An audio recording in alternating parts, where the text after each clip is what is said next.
Le créateur milliardaire d'OnlyFans est il y a quelques jours là. C'est malheureux, le mec, il avait à peine la quarantaine et surtout, il se faisait 7 milliards par an. Après, il était patron d'OnlyFans, une des plateformes les plus sales au monde. Est-ce que ça serait la définition du karma? Ah, parce que lui, il en a généré du contenu qui salit l'humanité. Vous vous rappelez de Bonnie Blue? Oui, la meuf aux 1000 mecs en 24 heures. Eh bien, elle est revenue avec un nouveau challenge. Cette fois, elle lance un challenge qui s'appelle Mission Enfournage. Le concept, c'est de hum-hum avec des centaines d'hommes sans protection, espérant tomber enceinte. À partir de maintenant, je pense que le signe pas enceinte va complètement changer. J'ai arrêté ma contraception et ces hommes sont, disons, très performants, avec de bons nageurs. Et honnêtement, comme toi, j'y croyais pas, jusqu'à ce que j'ai vu ça. Ces deux gars vont s'occuper de moi simultanément. Oui, je suis enceinte, mais j'espère pouvoir donner un jumeau à mon bébé. Ah, mais il faut que je lave mes yeux et mes oreilles. Ah. Donc en gros, son challenge, c'est de réunir des centaines de mecs au hasard et laisser le hasard décider qui sera le père. Les gars, vous voulez devenir papa ? Et bien sûr, le truc le plus hardcore, c'est que ça sera filmé. Donc, si vraiment un enfant naît après ça, il existera une vidéo de sa conception en direct, accessible en ligne, pour toujours. Donc même lui, il pourra regarder comment il a été conçu. Ah, on est sur un niveau de dégueulasserie complètement absurde. Et ton père, il est d'accord avec ça? Oui, il est plutôt fier. Au dos de sa coque de téléphone, il y a carrément un QR code avec mon OnlyFans. J'imagine à quel point il doit être fier. Et vous, ça vous fait quoi? Je suis fier d'elle, ça ne me dérange pas. Ça me dérange pas, moi j'aime bien. Elle affirme avoir battu un record dans ce domaine, parce que l'ancien record supposé était de 65 personnes en même temps, réalisé à Prague en 2004. Et là, donc on parle de centaines, sans protection. Donc des files d'attente devant une villa. J'ai hâte d'avoir leur ADN en moi. Et c'est pas des participants sélectionnés, c'est des mecs au hasard, d'après ce qu'elle dit. Le truc que j'ai pas pris aujourd'hui, c'est ma contraception, parce que je vais laisser ces hommes faire grandir leur en moi. Moi, perso, j'arrive pas à y croire. On peut pas être aussi inconsciente juste pour gagner de l'oseille. Pas encore enceinte, mais aujourd'hui, c'est mon ovulation. J'ai arrêté ma contraception et non, je n'utilise pas de préservatif. Donc j'espère que ces hommes vont vraiment me fécond cette fois. Dans 9 mois, vous pourrez m'appeler maman. Comment donner naissance à un FDP? Et donc quelques semaines après, elle poste cette vidéo. Je suis enceinte.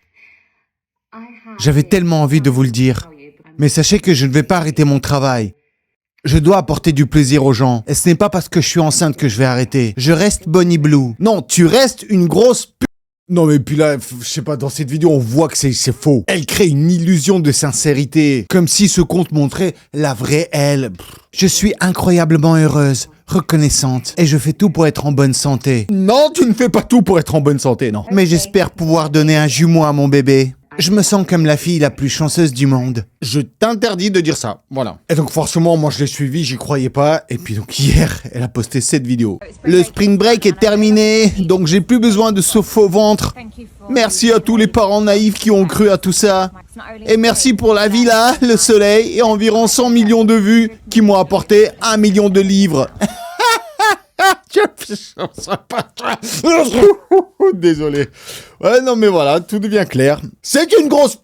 Et là, on manque de respect pour le plus ancien métier du monde. Comme par exemple cette prostiflute qui fait le buzz là parce qu'elle s'est fait cramer en train de travailler en étant enceinte et avec un bracelet électronique. Ah, ça, c'est de la vraie assiduité au travail. Et quand on croit qu'on touche déjà le fond, enfin, pas celui de Bonnie Blue parce qu'il est impossible de toucher. Avec tout ce qui est passé dans elle, le fond, il n'existe pas. Oh, il y a quelqu'un là-dedans! Non, il y a aussi cette créatrice OnlyFans qui, à minuit 01, pile le jour de ses 18 ans, elle poste son lien OnlyFans. Et à peine quelques heures plus tard, elle devient millionnaire. Le pire, c'est que OnlyFans, à la base, c'était vendu comme une révolution. Une plateforme censée redonner le pouvoir aux femmes. Mais en vérité, on est beaucoup plus proche d'un système qui enrichit juste une poignée de connards. Pendant que la masse...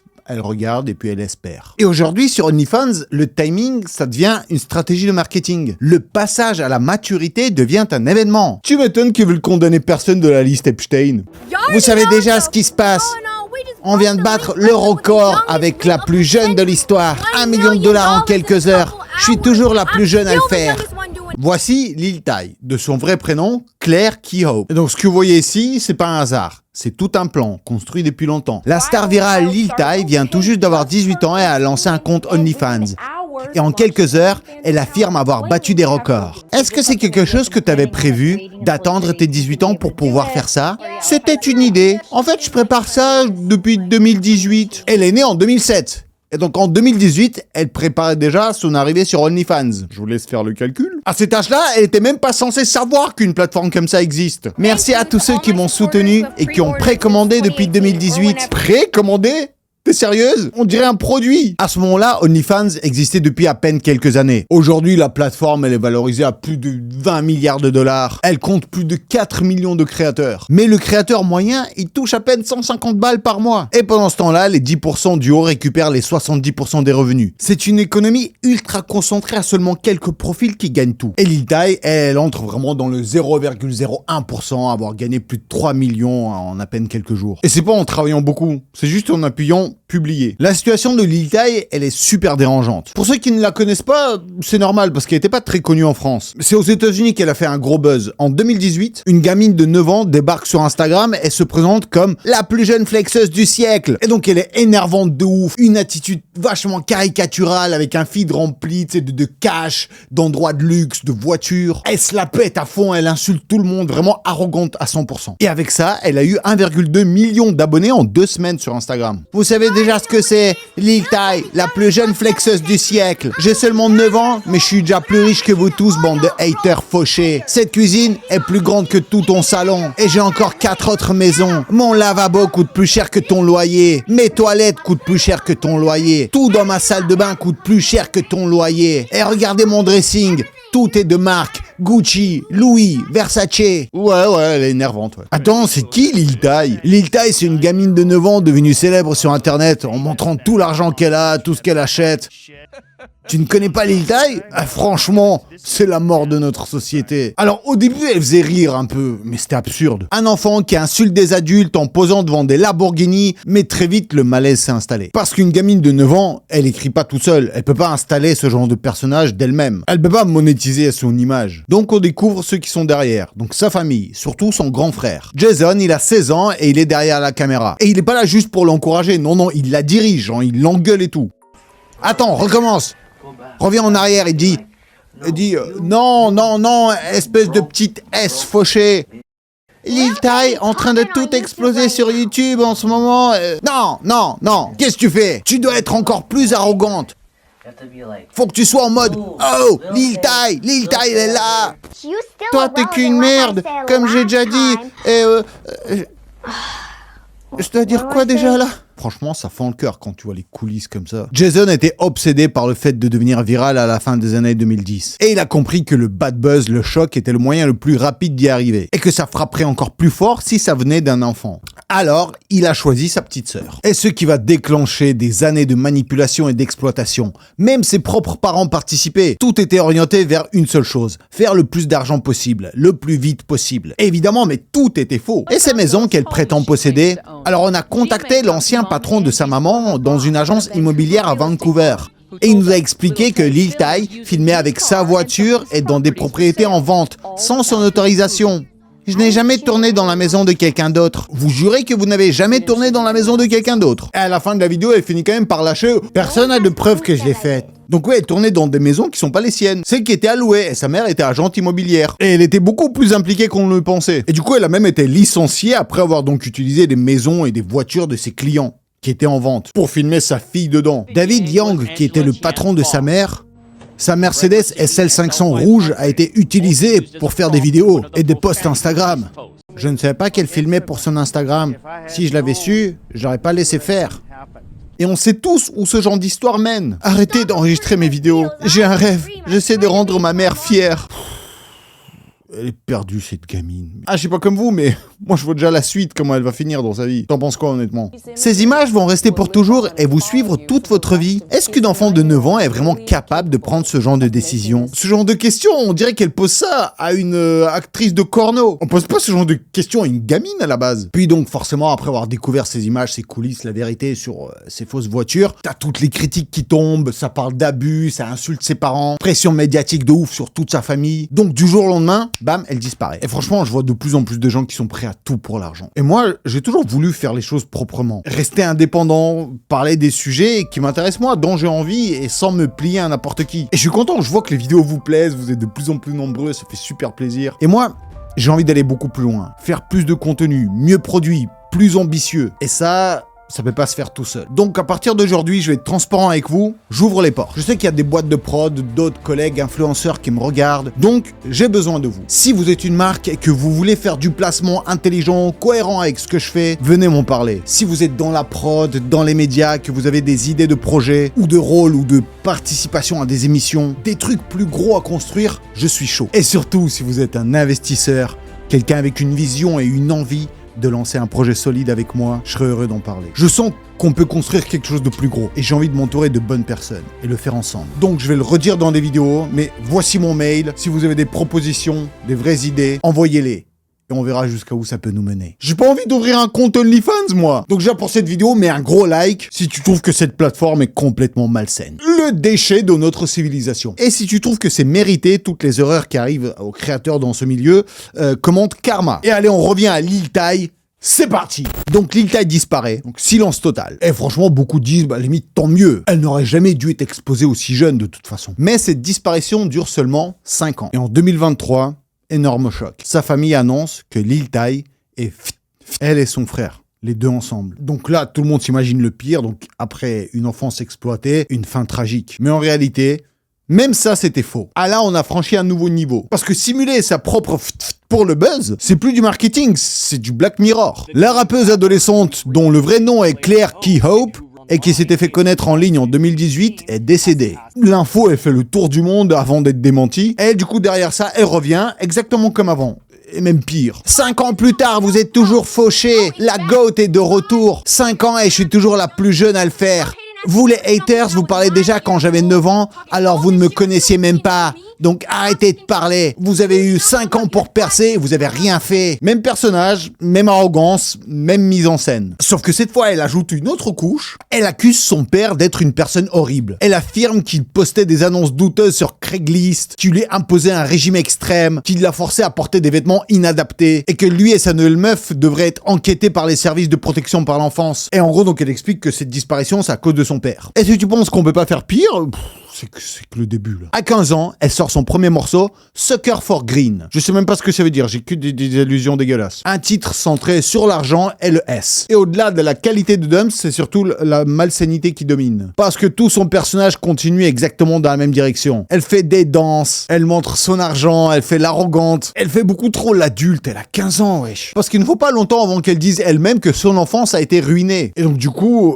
après ce genre de clip, la suite, elle est inévitable. À l'approche de ses 18 ans, elle commence à parler ouvertement des hommes qui attendent le jour exact où elle devient mage. Donc mon anniversaire de 18 ans est le 29 juillet et tous les hommes font un compte à rebours. Ils me disent de poster le lien dès que je deviens mage. Les filles, vous en pensez quoi ? Je devrais le faire ? Soyons sérieux 2 secondes parce que si réellement des mecs avaient un compte à rebours pour attendre sa mage, faut les arrêter. Et en plus après ça, donc elle lance un sondage et les 2/3 des gens lui disent de ne pas le faire. Ne va pas ruiner ta vie. Parce que oui, une fois que t'as pris ce chemin-là, cette image te suit de partout. Jusqu'à la fin. Peu importe ce que tu fais après. Regardez l'influenceuse Polska. Elle le regrette, mais c'est trop tard. Aussi, si un jour vous assumez plus, et que par exemple, voir vos photos sur internet, ça vous rend hyper mal, comme moi, par exemple, ça me rend vraiment malade, et bah est-ce que vous allez pouvoir payer un mec tous les mois pour supprimer tout ça en fait ? Parce que moi, je paye le mec quand même 500 € par mois, et je vais devoir faire ça toute ma vie. Et ça se trouve, un jour, j'aurai même plus les moyens financiers de faire ça. Ou par exemple, Mia Khalifa, elle est restée à peine quelques mois dans l'industrie, mais elle explique encore aujourd'hui que ça l'a détruite mentalement, et ça lui a fermé énormément de portes. Et malgré tous ces signaux, tous ces red flags, elle continue, et personne ne dit rien. Et donc, à minuit 01, le 29 juillet, Lil Tay lance son OnlyFans. Et tout est calibré donc autour d'un seul message, c'est qu'elle vient de devenir mage. À la seconde près. Ah, c'était vraiment la sortie mondiale et le produit c'était elle. Et donc forcément ça marche, elle se fait des millions. Mais il y a un détail que beaucoup n'ont pas relevé, c'est qu'elle a publié son premier contenu à minuit 01. Donc à moins qu'elle ait tout photoshooté, tourné, monté et uploadé tout ça en 1 minute chrono, ça veut dire surtout que le contenu a été produit avant qu'elle soit mage. Donc ces mecs ont acheté des photos de minicum. Et c'est interdit. Là, tout d'un coup, cette stratégie, elle devient beaucoup plus malsaine. Et puis elle, sur Twitter, elle enchaîne. J'ai 18 ans maintenant. Ils sont où tous ces cochons payeurs? Et là, l'ironie, elle est vraiment violente. Pendant des années, elle passe tout son temps à insulter tout le monde, à dire qu'ils sont tous fauchés, à dire aux gens genre oh, faites de l'oseille comme moi. Et à la seconde, elle lance son OnlyFans, c'est ah non mais c'est bon, en fait, moi je vous aime, venez m'acheter. Eh les fauchés, j'ai besoin de votre argent. Et le pire, c'est que derrière, c'est toujours les mêmes personnes, parce que son frère, il est toujours là, toujours aux commandes. Et on le voit pendant un live Instagram qui est clairement là juste pour faire de la mise en scène. Pourquoi t'es en live et t'es en train de dire aux gens que tu vas poster un lien? Donc je suis censé faire quoi? Décevoir tous ceux qui attendent depuis 2023 ou même depuis 2018? Attendez. Ils attendent depuis 2018? Ils attendent depuis que t'as 11 ans? Elle dit ça comme si c'était normal? C'est quoi ce délire capitaliste à l'américaine? Le capital quoi? Tout tourne autour de l'argent. T'es juste énervé parce que t'es fauché. T'es jaloux parce qu'aucune agence n'est venue te voir. Hey, on te donne 30-40 millions de dollars pour juste poster un lien. Évidemment, personne ne lui a jamais proposé 40 millions de dollars. Ça montre bien la logique. Tout ça, c'est juste pour faire du buzz, pour faire parler, pour énerver les gens. Pour moi, honnêtement, c'est dégueulasse, mais vu que son frère est toujours là, je me demande si c'est pas lui qui a pris des photos d'elle. Ça reste à creuser, tout ça, franchement. Tu devrais avoir des diplômes, contribuer à quelque chose dans la société. Ouais, mais moi, j'ai le bac, hein. Allez, donne-moi ça. Hey, tu fais quoi, là? Le lien sortira, que tu le veuilles ou non, hein. Allez, je coupe le live. Et quelques heures plus tard, elle poste. C'est fait. Lien dans ma bio. Et donc elle publie une photo avec un t-shirt écrit dessus Star Corno en devenir. Ça ne peut que mal finir avec elle. Et le pire, c'est qu'en ce moment, elle a grandi. Et donc du coup, elle se fait plus du tout autant d'oseille qu'avant. Les gens, ils sont là en mode ouais, mais ça y est, t'as plus de 18 ans, ça nous intéresse pas. Ah, c'est pire qu'avec DiCaprio, je vous jure. Et on a encore pire comme créatrice. C'est Courtney Clenay. Ah, c'est l'archétype de la star OnlyFans. Elle est blonde, elle est parfaite, elle a des millions d'abonnés et des millions de dollars surtout. Mais tu gagnes combien par mois? Beaucoup. Donc comme ça, en théorie, elle vit juste sa meilleure vie. Mais actuellement, elle est en prison à vie. En fait, OnlyFans lui a retourné le cerveau. Alors, tout commence quand elle a explosé. Donc, en fait, l'argent arrive beaucoup trop vite, trop fort. Et elle, en fait, elle a énormément de pression. Et du coup, pour décompresser, elle commence à teaser beaucoup, à consommer de la drodro et surtout à perdre le contrôle. Elle devient toujours super violente lorsqu'elle est sous quelque chose. Et en parallèle, elle rencontre Christian. C'est un sportif, il est dans la crypto. C'est un mec qui est connu pour être très gentil et très calme. Et donc, au début, c'est une histoire classique. Tous les proches disent que ça se passe super bien, qu'ils sont vraiment amoureux, complices. Mais très vite, ça dégénère. En fait, elle devient ultra contrôlante. Elle le coupe de tous ses amis. Elle s'énerve tout le temps pour rien. Elle hurle. Puis, ça devient même physique. Et le pire, c'est que ça, elle le cache même pas. Dans une interview, elle dit clairement qu'elle aime être dominée, mais seulement au lit. Et que dans la vraie vie, c'est elle qui décide de tout. Elle se décrit elle-même comme quelqu'un de extra toxique. Tu aimes être totalement contrôlée ou... J'aime être soumise, mais enfin, oui, dans ma chambre. Parce que dans la vraie vie, je n'aime pas que quelqu'un me dise quoi faire. Donc, tu veux qu'on te dise quoi faire seulement dans la chambre. Mais en dehors de ça, c'est toi qui domine. Exactement, oui. Donc en gros, ça veut dire que dans tes relations, tu es un peu la contrôle fric. Faites attention avec elle, les gars. Elle va vous diriger. Une douce toxicité. Et donc son mec, Christian, il en souffre. Et surtout, elle a un pouvoir énorme sur lui. C'est l'argent. Ouais, effectivement, c'est elle qui paye tout. Elle a un appart de luxe à Miami à 10 000 $ par mois et elle s'en sert comme d'une arme. À chaque dispute, elle le menace de le foutre dehors. Et une fois, elle pète complètement un câble, elle le vire de chez lui et elle balance toutes ses fringues par le balcon. Et à chaque fois, c'est le même cycle. Elle devient violente, puis elle pleure, puis elle s'excuse, puis elle compense avec de l'argent. Une fois, après avoir détruit toutes ses affaires, elle lui offre une valise Louis Vuitton remplie de vêtements de luxe. Toxicité classique, mais version millionnaire. Et autour d'eux, tout le monde commence à voir que ça part en vrille. Les voisins appellent régulièrement la police, il y a plusieurs interventions pour V, et il y a surtout cette fameuse vidéo de l'ascenseur qui circule de partout, où on la voit frapper son mec, genre violemment, et lui, il ne réagit presque pas. Juste, il encaisse, il essaie de se protéger. Et ça, ce n'était pas un cas isolé. Avant lui, elle avait déjà agressé d'autres ex. Comme par exemple, un bodybuilder qu'elle a frappé. Wesh, les bodybuilders, vous êtes pas des mecs solides, vous. Il y a un autre mec qu'elle a au couteau. Donc, elle a déjà plein d'antécédents. Et puis, plus ça avance, plus ça empire. Et donc, le 3 avril 2022, tout bascule. Les urgences reçoivent un appel. Son mec, Christian, est en train de... Il a été en pleine poitrine. Le pire, c'est que c'est juste sous le tatouage où il y a le prénom de sa meuf de tatouer. Et quand la police arrive, la scène est chaotique. Il y a du rouge partout. Et un détail qui choque immédiatement les policiers, c'est que Courtney, elle est recouverte de rouge, mais elle s'inquiète pas trop de son mec. Elle s'occupe de ses chiens. Ah, je vous jure, là, c'est beaucoup trop hardcore, mais sur mon Telegram, je vais mettre les vidéos que les policiers ont filmées avec leur badge, et même une vidéo d'un voisin qui a filmé tout depuis le balcon. Ah, regardez ça, vous allez halluciner. La meuf, c'est une folle. Donc, lorsqu'elle est arrêtée par la police, au début, elle avoue. Elle reconnaît avoir porté le coup. Donc, elle est amenée au poste, et puis très vite, son discours change. Elle parle de légitime défense. Elle explique que c'est lui qui a commencé. Et donc forcément, l'opinion publique, elle bascule. Parce que elle, c'est une petite blonde meuf, toute mimi, elle a un compte OnlyFans. Et lui, malheureusement, c'est un sportif baraque renois. Elle est connue, elle a plein de fans, et lui, il a personne pour le défendre. Et donc forcément, beaucoup de gens prennent le parti de Courtney. Donc, elle est innocentée, et elle est relâchée, comme ça. Elle part chez sa famille pour se cacher, elle transfère des millions pour se mettre à l'abri. Et le pire, c'est qu'elle continue de vivre. Elle sort dans des bars, dans les boîtes, elle se met des caisses horribles, encore pire qu'avant. Mentalement, la meuf, elle est détruite. Tu m'étonnes en même temps. Mais heureusement que la famille de Christian, elle lâche rien. Elle veut prouver l'injustice. Donc, ils prennent un avocat, ils reconstruisent toute l'histoire. Et donc forcément, avec les appels de la police, les V répétés, les témoignages d'autres ex, les vidéos, les messages, elle, forcément, elle a essayé de changer de pays, de se cacher, mais heureusement, elle a été arrêtée. Donc, elle a été mise en prison en attendant son procès. Et je vous jure là, en mars, lors du jugement, on lui a annoncé qu'elle prenait perpète, et la meuf, elle rigolait. Elle faisait des petits coucous, des petits sourires. Là, regardez, mais ça se voit qu'il n'y a pas la lumière à tous les étages, là. C'est super triste quand même quand tu y penses. Parce que d'un côté, on dirait qu'elle avait tout. Tu sais, la popularité, l'argent, l'influence, même l'amour. Mais intérieurement, elle était vide. Et c'est ce genre de carrière sur OnlyFans qui te vide de l'intérieur. Ça se voyait qu'elle était rongée. Elle était obligée de consommer pour calmer ça. Et lorsqu'elle consommait beaucoup trop, en fait, cette rage contre elle-même, elle ressortait contre les autres. Donc, Mia Gadou mettait un gros like pour dénoncer la dégueulasserie de cette plateforme OnlyFans. Dans les commentaires, bien sûr, on est là pour débattre. Karma ou pas karma. En tout cas, moi, je vous fais un maximum de Yagadakis. J'ai déjà hâte de vous retrouver à la prochaine vidéo qui va arriver, mais très bientôt.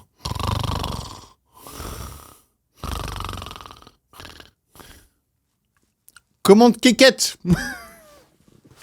Allez, sur cette pensée intelligente, Yagadakis, bisous.